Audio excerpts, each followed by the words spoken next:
여러분 안녕하십니까? 저는 고려대학교 허미영 교수입니다.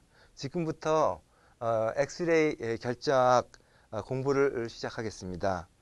교재는 여러분들 보이는 이 엑스레이 결정학으로 제가 직접 저술한 교과서입니다. 이 교과서에서는 엑스레이 회절, 전자빔 회절, 그 다음에 중성자빔 회절에 대해서 공부하게 됩니다. 또한 이 책에서는 종래 엑스레이 책에서 볼 수 있던 그런 엑스레이 회절뿐만 아니라 뭐 싱크로트론 엑스레이라든가 또는 중성자빔 등의 회절 실험 등 다양한 새로운 분석 방법들이 소개되고 있습니다. 이 책은 청문각이라는 데서 만들었는데 아주 심혈을 기울여서 만들었습니다. 이 교과서는 또 특징이 아주 책을 잘 만들었지만 가격도 무척 저렴합니다. 여러분들 꼭 구입하셔서 공부에 도움이 되셨으면 합니다. 그럼 이 책의 1장 결정학의 기초에 대해서 우선 공부를 시작하도록 하겠습니다. 이 결정학의 기초는 이 책의 9페이지서부터 62페이지까지에 있습니다. 이 책의 1장에서 공부할 내용은 다음과 같은 겁니다. 단결정과 다결정, 대칭, 물체의 스트레오 투영, 결정과 격자, 결정계, 브레바이스 레티스, 정군, 공간군 이런 것들에 대해서 배울 겁니다. 하나도 모르겠죠, 여러분들. 하지만 곧 이 챕터를 배우고 나면 다 아는 내용이 될 겁니다. 자, 그럼 먼저 단결정과 다결정을 한번 보겠습니다. 여기에 브루 사파이어가 하나 보이는데 얘는 단결정입니다. 이에 반해서 이 자동차는 우리나라에서 처음 만든 자동차라고 그러는데 차 이름이 휘발 자동차입니다. 그러니까 처음 시작한 데서 만들었는데 지금은 뭐 우리나라에서 뭐 수십만 대의 자동차를 만들지만 그때는 처음으로 이 철판을 구부려서 만든 자동차예요. 이 두 개의 물건이 하나의 그 공통점이 없어 보이지만 여러분들 얘들은 전부 다 이 전자현미경으로 한 10만 배 아니면 100만 배로 보면 다음과 같이 원자들이 매우 규칙적으로 있는 것을 알 수 있습니다. 즉 여기에 보면 이 원자들이 배열이 보이는데 이 원자들이 배열이 굉장히 규칙적으로 되어 있죠. 이 원자들이 크기가 약 한 2옹스트롱 정도 되는 거예요. 이런 애들이 수십만 개, 수백만 개가 한쪽 방향으로 놓여 있는 거죠. 자, 그러면 이 브루 사파이어랑 철판이랑 차이점이 뭔지를 우리가 자세히 보려면 우리가 얘를 이 광학현미경으로 이렇게 보면 우리가 알 수 있습니다. 이 광학현미경을 우리가 보면 이 브루 사파이어는 경계가 하나도 보이지가 않는데 이 자동차형 강판은 보면 다음과 같이 이렇게 여러분들 아주 여러 개의 뭉텅이 있는 게 있는데 이 뭉텅이 있는 거를 우리가 결정립이라고 부릅니다. 이 결정립 내에서는 완전히 원자의 배열이 똑같은 거죠. 이에 반해서 여기에 있는 우리 이 브루 사파이어는 모든 전체가 배열이 똑같은 겁니다. 자, 여러분들 이 원자를 이루는 이런 하나의 이 3차원적인 공간을 여기에 보듯이 이렇게 그려져 있는 것처럼 우리가 단위포라 그러는데 이 단위포의 크기가 약 한 2옹스트롱 정도 됩니다. 얘들을 우리가 이 한 결정립계가 여기가 약 한 요 그레인들의 요 결정립들의 사이즈가 한 20 마이크로미터인데 이 20 마이크로 되는 것에 20 마이크로미터가 약 2 곱하기 10의 마이너스 5승 메타입니다. 하나의 단위포의 사이즈가 2 곱하기 10의 마이너스 10승 메타이기 때문에 이 결정입에는 무려 약 한 10만 개의 원자가 한쪽 배열로 쭉 놓여 있는 겁니다. 이에 반해서 우리의 그 사파이어의 경우에는 무려 이게 2cm 정도 되거든요. 이게 매우 비싸겠죠. 2cm 정도 되면. 얘는 약 한 1억 개 정도의 원자가 한 방향으로 쭉 놓여 있는 겁니다. 자, 여러분들. 우리가 이 원자의 배열은 다음과 같이 이렇게 우리가 3차원적인 배열을 우리가 단위포라고 했죠. 이와 같이 이 단위포가 꼭 벽돌이 쌓여 있는 것처럼 쭉 쌓여 있습니다. 그래서 원자들의 배열을 3차원적으로는 우리가 단위포라고 그러고, 이 단위포가 10만 개, 100만 개가량 쭉 골고루 아주 쭉 이 규칙적으로 되어 있는 것을 우리가 결정질이라고 부르는 거죠. 자, 다음은 우리가 다결정은 다음과 같이 이제 여러 개의 결정립으로 이루어지는데, 이 결정립 하나는 단결정입니다. 이 결정립 하나는 단결정인데, 이 결정립 하나를 결정립의 배열을 우리가 뭐라고 부르냐면 방위라고 부릅니다. 즉 오리엔테이션이라고 부르죠. 그러니까 결정립의 결이 쭉 놓여 있는데, 이 결정립의 결을 우리가 뭐라고 부르냐면 방위라고 부릅니다. 그러니까 하나의 결정립에서의 배열은 똑같은 거죠. 그래서 하나의 결정립은 하나의 방위를 갖는 거고, 우리가 이 결정립과 결정립이 만나는 곳을 우리가 여기서 보듯이 결정립계라고 부릅니다. 즉 그레인 바운더리라고 그러는데, 얘는 두 개의 오리엔테이션이 만나는 곳이 되겠죠. 즉 방위가 다른 원자의 배열이 만나는 곳이 우리의 결정립계입니다. 그러니까 철강 판재와 같은 물질을 우리가 다결정이라고 부르고, 이 다결정은 수많은 단결정 결정립과 그리고 그들의 경계인 결정립계로 이루어진 겁니다. 이에 반해서 단결정은 결정립계는 없고 하나의 오리엔테이션만 가지고 있는 거죠. 그러니까 단결정은 오리엔테이션이 하나다. 다결정은 오리엔테이션이 서로 다른 여러 개의 단결정이 같이 서로 모여서 결정립계에서 붙어서 이렇게 우리가 다결정을 만드는 걸로 알 수 있습니다. 다음은 대칭에 대해서 공부를 해보겠습니다. 대칭 조작이라는 것은 뭐냐? 여러분들, 이 나비를 보면 완전히 가운데를 중심으로 대칭이죠. 그러니까 우리가 이 나비를 볼 때 가운데다가 요같이 여기에 거울을 갖다 놓으면 우리가 이쪽이 없어도 똑같은 모양을 만들 수가 있습니다. 그래서 대칭 조작이라는 것은 뭐냐면, 대칭 조작을 하기 전과 조작을 행한 후에 결정 또는 분자의 형태가 동일하게 되는 조작을 우리가 대칭 조작이라고 부릅니다. before and after가 같은 거죠. 그러니까 여기서는 거울 대칭에 의해서 나비가 한쪽만 오른쪽이나 왼쪽만 가지고 나비를 만들 수가 있는 겁니다. 자, 물론 이 대칭에는 거울 대칭뿐만 아니라 회전 대칭이라는 것이 있습니다. 이 회전 대칭은 다음과 같은 여기에 보시면 이런 3옹스트롱 되는 격자가 있는데, 우리가 여기를 축으로 이 회전을 하게 되면 90도나 180도나 270도 회전하면 똑같은 모양이 나옵니다. 그러니까 이와 같은 경우에 회전 대칭이 존재하는 거죠. 이하는 또 재밌게도 얘는 이 우측에 있는 여기는 여기가 3옹스트롱이고 여기가 2옹스트롱이기 때문에 얘를 90도 돌려가지고는 똑같은 모양이 나오지가 않습니다. 단지 이 격자를 우리가 180도 돌려야지만 똑같은 게 나오죠. 그러니까 요런 결정의 모양이 다르기 때문에 다른 회전 대칭 조작이 가능한 것을 우리가 알 수 있습니다. 여러분, 또 하나의 예로서 다음과 같은 바위를 한번 보죠. 이 바위는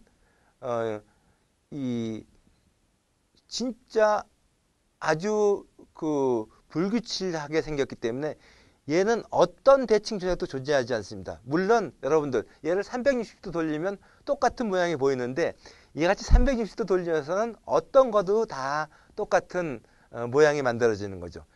또한 얘는 밑에 그림은 A와 B로 만들어진 우리의 분자를 보여주는데, 이 A, B 이 분자도 어떤 대칭 조작도 존재하지 않기 때문에 단지 360도의 로테이션만 가능한 겁니다. 하지만 다음과 같이 이 규칙적으로 생긴 우리 AB 분자를 한번 보도록 하죠. 이 분자는 여러분들 보면 다음과 같이 A 하나의 원자와 두 개의 요게 두 개의 A 원자와 두 개의 B 원자로 이루어져 있습니다. 얘를 우리가 180도 돌리면 똑같은 모양이 되죠. 또한 이와 같이 거울을 이렇게 A의 중앙에다 이렇게 싹 놔도 똑같은 모양이 되고, 거울을 이렇게 놔도 똑같은 모양이 되지 않습니까? 즉, 이 분자에는 180도의 회전 조작과 함께 두 개의 거울 대칭 조작이 존재합니다. 즉, 우리가 이와 같이 이 조작을 하기 전과 조작을 하긴 후에 결정의 형태가 동일하는 되는 조작을 우리가 시메트리 오퍼레이션, 즉 대칭 조작이라고 부릅니다. 자, 그러면 여러분들 이제 점대칭 조작에 대해서 배워보도록 하겠습니다. 점대칭 조작이라는 것은 뭐냐 하면은, 이 점대칭 조작이라는 것은 한 고정된 점에 대한 또는 한 고정된 축에 대한 대칭 조작을 우리가 점대칭 조작이라고 부릅니다. 이제 우리가 대칭 조작을 수학적으로 써보겠는데, 인터내셔널 노테이션과 쇼넨플리즈의 노테이션이 있습니다. 옛날에 결정하기 주로 독일이나 영국에서 많이 발달했기 때문에 독일 사람들은 아직도 요 밑에서 사용하는 요 쇼넨플리즈의 노테이션을 사용해서 이 대칭 조작을 표시하지만, 요즘은 거의 다 이와 같은 인터내셔널 노테이션을 사용합니다.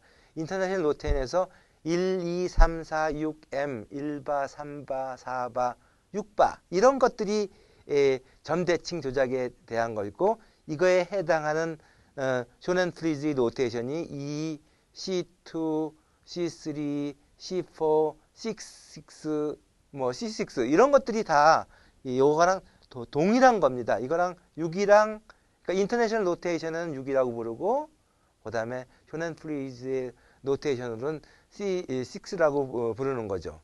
자, 여러분들 점대칭 조작에서는 제일 먼저 배워야 될 게 1이라는, 즉 1이라는 그 대칭 조작입니다. 이 1이라는 대칭 조작은 그러니까 존재라고 부르는데, 얘는 아이덴티티입니다. 즉 얘는 뭐든지 하나만 존재하면 얘는 존재한다, 나는 존재한다 하는 것이 하나의 점대칭 조작입니다. 그러니까 여기 보면 어떤 물질에다가 점대칭 조작을 해도 똑같은 애가 나오는 거죠. 그렇죠? 예를 들면 우리가 아까 봤던 바위나 이와 같은 AB에서는 아무런 대칭 조작이 없었지 않습니까? 그렇지? 아무런 대칭 조작이 없을 때 우리는 1, 즉 1이라는 아이덴티티라는 대칭 조작이 존재한다고 볼 수 있습니다. 자, 그 다음에 다음은 회전, 또는 정상회전이라는 대칭 조작입니다. 여러분들 2라는 점대칭 조작을 한번 보도록 하죠. 2라는 대칭 조작은 이와 같은 손바닥이 있는데, 이 손바닥을 180도 삥 돌리면 똑같은 손바닥이 나오죠. 그러니까 이건 뭐냐면 180도 돌려서 동등한 모양이 얻어지는, 그런 180도 돌려서 얻어지는 로테이션에 의한 대칭 조작을 우리가 대칭 조작 2라고 부릅니다. 대칭 조작 2라고. 그러니까 이 대칭 조작 2는 이런 물질이 뺑 돌려서 180도 이렇게 돌리면 이와 같은 모양이 되겠죠. 그랬을 때 우리가 이 점대칭 조작은 여기가 축이 되는 겁니다. 이 축을 다음과 같이 요런 반달 모양의, 까만 반달 모양의 표식으로 우리가 2라는 점대칭 조작을 볼 수 있습니다. 지금 얘는 물체가 지면 위에 있을 때 우리가 플러스라고 이렇게 표시를 하고, 지면 밑에 있을 때 마이너스라고 표시하는데, 여기 보면 마이너스 표시가 있고 여기 플러스가 있죠. 그러니까 축이 만약에 로테이션 축이 이거일 때는 이게 물체가 지면 위에 있으면 이거 싹 돌리면 밑으로 들어가겠죠. 그러니까 이게 다 같은 점대칭 조작 2입니다. 즉 점대칭 조작 2라는 건 뭐냐면 물체에 180도를 돌리면 똑같은 모양이 얻어진다라는 게 우리가 점대칭 조작입니다. 다음은 점대칭 조작 3과 점대칭 조작 4, 점대칭 조작 6을 보여주고 있습니다. 즉 점대칭 조작 3은 여러분들 점대칭 조작 3은 이와 같이 이 120도를 돌려서 이렇게 120도를 돌리고 이렇게 120도를 돌리고 이렇게 120도를 돌리면 똑같은 손바닥이 나오죠. 이와 같은 조작을 우리가 점대칭 조작 3이라고 합니다. 그러니까 얘는 몇 도 돌리는 거냐면 120도를 우리가 요것을 축으로 이렇게 얘를 축으로 돌렸을 때 그러니까 120도 돌리면 삼각형이 이렇게 120도를 돌리는 거랑 일치하지 않습니까? 그래서 축을 다음과 같이 이렇게 삼각형으로 표시합니다. 그러니까 삼각형이 있으면 얘는 점대칭 조작 3이 있다는 걸 의미하죠. 점대칭 조작 4는 다음과 같이 여기서 이렇게 돌고 이렇게 돌고 이렇게 돌고 다시 이렇게 돌아요. 얼만큼 돌았습니까, 여러분들? 각각 90도씩 돌았죠. 90도씩 돌으면 똑같은 모양이 나오는 조작을 우리가 점대칭 조작 4라고 부릅니다. 4라고. 마찬가지로 점대칭 조작의 축은 다음과 같이 요즘 까만 이런 사각형으로 나타냅니다. 다음은 점대칭 조작 6입니다. 점대칭 조작 6은 우리가 60도를 돌리는 회전입니다. 60도를 회전하면 똑같은 게 나오고 똑같은 게 나오고 이게 같은 게 쭉 나오잖아요. 이런 대칭 조작이 존재하면 우리는 점대칭 조작 6이 존재한다고 얘기합니다. 자, 우리가 다음은 점대칭 조작의 다음 조작은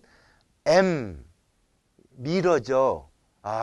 이게 뭐냐면 거울 대칭 조작입니다. 미러 대칭 조작. 이 거울 대칭 조작을 하면 이거 보세요.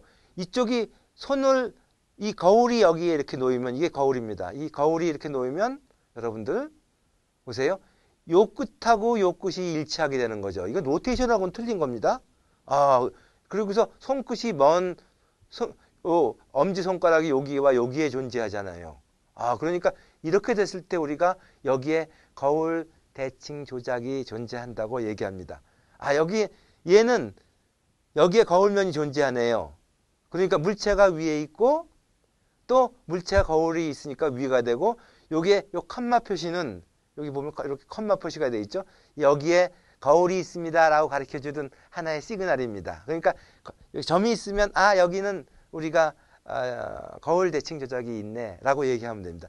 이 경우는 이 지면입니다. 이게 면이. 이 면이 거울면이 되는 경우입니다. 이 경우에는 하나의 원에 두 개의 물체를 그려놓을 수가 없기 때문에 하나의 물체를 반을 쪼개고 한쪽을 플러스로 서고 한쪽을 마이너스로 하고 여기에 거울면이 있고 여기를 이렇게 콤마를 표시해가지고 나는 두 개가 있는 거야 라고 표시하는 게 되겠죠. 이런 게 거울입니다. 그러니까 거울을 우리가 M이라고 부른다. M이 있으면 우리는 대칭 조작 거울이 있는 것을 보여주는 겁니다. 자, 다음은 새로운 점 대칭 조작인데 인버전, 즉 반전이라는 점 대칭 조작입니다. 이 반전이라는 점 대칭 조작은 다음과 같이 우리가 x, y, g가 반전 대칭 조작에 의해서 마이너스 x, 마이너스 y, 마이너스 g가 되는 이런 대칭이 존재할 때 우리가 요 가운데를 우리가 반전 중앙, 그래서 인버전 센터라고 부릅니다. 즉 여러분들 보세요. 손바닥이 180도 딱 돌아갔지만 이젠 손등이 돼 버렸죠. 그러니까 완전히 x, y, g가 마이너스 x, 마이너스 y, 마이너스 g가 되는, 즉 얘는 뭐냐면 180도 돌아간 다음에 회전 후에 다시 거울이 된 거나 마찬가지 않습니까? 그래서 여기 보면 얘가 돌아가서 여기로 왔고 요게 원래는 플러스였는데 요게 마이너스가 된, 그리고 여기 거울 표시로서 콤마가 표시가 되어 있네요. 아, 이렇게 된 대칭 조작을 우리가 반전이라고 부릅니다. 그러니까 반전이 되면 손바닥이 이렇게 되고 위치가 XYG가 마이너스 X, 마이너스 Y, 마이너스 G가 되는 거죠. 자, 다음 대칭 조작은 반전 회전입니다. 이 반전 회전은 반전 회전을 우리가 영어로는 뭐라고 부르냐면 improper rotation이라고 그럽니다. 그러니까 로테이션은 로테이션인데 improper rotation이죠. 그러니까 얘는 회전하고서 거울 대칭을 한번 하고, 이거 보세요. 한번 회전하고서 손바닥이 90도 돌아간 다음에 손등이 됐죠. 다시 돌아간 다음에 손바닥이 됐네요. 다시 얘가 돌아가서 손등이 되고, 다시 돌아가서 손바닥이 되고. 그러니까 얘는 로테이션 다음에 거울, 로테이션 다음에 거울, 로테이션 다음에 거울, 이렇게 되는 애를 우리가 반전 회전이라고 그러고, 이와 같이 90도 돌아가면서 거울면이 이렇게 변하는 거를, 얘를 우리가 점대칭 조작 사바라고 부릅니다. 이 사바를 모양은 이런 식으로 점대칭 조작 축을 표시할 수가 있습니다. 그러니까 얘는 뭘 표시하냐면 우리가 이 사바라는 우리가 점대칭 조작을 보여주고 있는 거고, 여러분들 얘는 지금 원래 플러스니까 위에 있던 애가 이렇게 180도 돌아간 다음에 밑으로 내려가서 마이너스가 됐습니다. 다시 이렇게 돌아가서 마이너스가 다시 플러스로 올라왔고, 다시 돌아가서 마이너스가 됐고, 다시 돌아가서 플러스가 됐죠. 그러니까 내려갔다 올라갔다 내려갔다 올라갔다 4번 하는 점대칭 조작이 존재할 경우 우리가 사바라는 대칭 조작이 존재한다라고 얘기할 수 있습니다. 자, 다음에는 점대칭 조작 3바와 점대칭 조작 3바와 다시 점대칭 조작 6바를 배우도록 하죠. 점대칭 3바는 뭐냐면 얘는 이거 보세요. 몇 도 돌아갔습니까? 60도 돌아갔습니다. 60도 돌아갔습니다. 60도 돌아갔습니다. 60도 다시 60도 이렇게 돌아가는 거예요. 그러면서 이게 손바닥, 손등, 손바닥, 손등, 손바닥, 손등. 그러고서 이렇게 되는 것을 우리가 삼바라고 그러죠. 그러니까 얘가 돌아가서 돌아가고 다시 돌아가고 돌아가기만 하는 게 아니라 어떻게 해요? 예, 아래 위가 바뀌죠. 이와 같은 대칭 조작이 가능할 때 요 축을 우리가 요거 까만 삼각형에 동그란 표시를 해고서 얘를 이렇게 칠을 해버렸네요. 요게 뭐냐면 우리가 삼바라는 우리가 점대칭 조작이 있다는 것을 우리가 볼 수가 있습니다. 다음 점대칭 조작은 6바입니다. 6바는 뭐냐면 얘는 여기서 여기까지 얼마큼 돌아가냐면 120도를 돌아갑니다. 120도를 돌아간 후에 밑으로 내려갑니다. 그래서 마이너스 하나 보이죠, 여기. 다시 얘가 간 다음에 120도 돌아간 다음에 플러스로 돼요. 다시 120도 돌아간 다음에 마이너스가 되고, 다시 돌아간 다음에 플러스가 되고, 다시 돌아간 다음에 플러스가 되고, 다시 돌아가는 이렇게 이런 식으로 돌아가고 바뀌는데 얘는 120도씩 돌아가는 거고, 그 다음에 다시 거울을 하는 거죠. 이런 대칭 조작이 존재할 때 우리가 6바라는 점 대칭 조작이 존재한다고 얘기하고 있습니다. 자, 그래서 우리가 그러면 하나의 예를 한번 들어보죠. 자, 이와 같이 아무것도 없는 바위 어떤 대칭 조작이 존재하냐면 여기에 한 점이 이렇게 존재하네요. 요 점이 존재하는데 요 점과 동등한 위치 존재합니까? 안 존재합니까? 글쎄요. 존재 안 하죠. 이와 같은 두 개가 이렇게 딱 묶여 있습니다. 그런데 여기와 동등한 곳이 존재합니까? 안 합니까? 어떻게 해요? maybe 아마 얘를 이렇게 돌리면 여기에 똑같은 게 존재하지 않을까요? 다음과 같이 이런데도 여기에 이런 물체에 이런 것이 존재합니다. 이게 동등한 것이 존재한가 안 하는가를 한번 예를 한번 들여다보도록 하도록 하죠. 자, 얘를 보죠. 얘는 여기와 동등한 곳이 얘는 이 물질 바위에서는 이 바위에 여기와 동등한 곳이 한 군데도 존재하잖아요. 그러면 얘는 어떤 점대칭 조작이 존재하냐? 아, 존재만 하네. 그러면 존재의 점대칭 조작 1이 존재하는 겁니다. 1이라는 점대칭 조작이 존재하는. 그러니까 아무리 못생겨도 얘는 아무리 시메트리하게 생기지 않아도 이와 같은 점대칭 조작은 하나 존재하는 거죠. 자, 다음에 얘를 한번 들어봅시다. 이와 같은 두 개의 바위가 있는데 이렇게 나란히 놓여 있으면 아까도 얘기했지만 여러분들 얘를 싹 180도 돌리면 여기와 여기가 동등하죠. 동등하죠.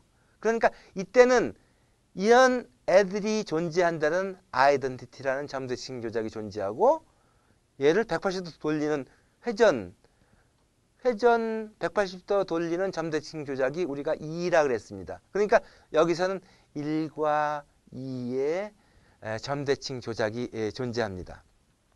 자, 그러면 다음에 이런 모양을 한번 보죠. 아까 여기에 무슨 점대칭 대칭 조작이 존재할까? 여러분들 사실 여기의 위치는 여기의 위치는 여러분들 여기의 위치는 사실 얘를 뺑 돌리면 여기랑 똑같아지지 않아요? 얘를 축으로 이렇게 돌리면 180도를. 그 다음에 여기다 거울을 이렇게 놔도 똑같이 되죠. 거울을 요 가운데 이렇게 놔도 똑같죠. 그러니까 여기와 동등한 위치가 한 번 로테이션해서 만들고 180 돌려서 다음과 같이 여기에 거울을 놔서도 만들 수 있고 또한 여기에 거울을 놔서도 만들 수가 있네요. 그래서 여기는 먼저 아이덴티티라는 점대칭 조작이 존재하고 180도 돌리는 점대칭 조작, 그 다음에 수직 거울면 점대칭 조작, 수평 거울면 점대칭 조작이 되면서 동등한 위치가 하나, 둘, 셋, 네 개가 존재하게 되네요. 그래서 이 물체에는 다음과 같이 1이라는 점대칭 조작, 2라는 점대칭 조작, M이라는 거울 대칭 조작이 두 개 있다 해서 얘를 2.M이라고 이렇게 표시하면 얘는 M이 두 개 있다는 뜻을 의미하고 있습니다. 자, 이렇게 해서 우리가 여러 개의 점대칭 조작에 대해서 배웠습니다. 네, 수고하셨습니다. 다음 섹션에서 강의는 계속되겠습니다.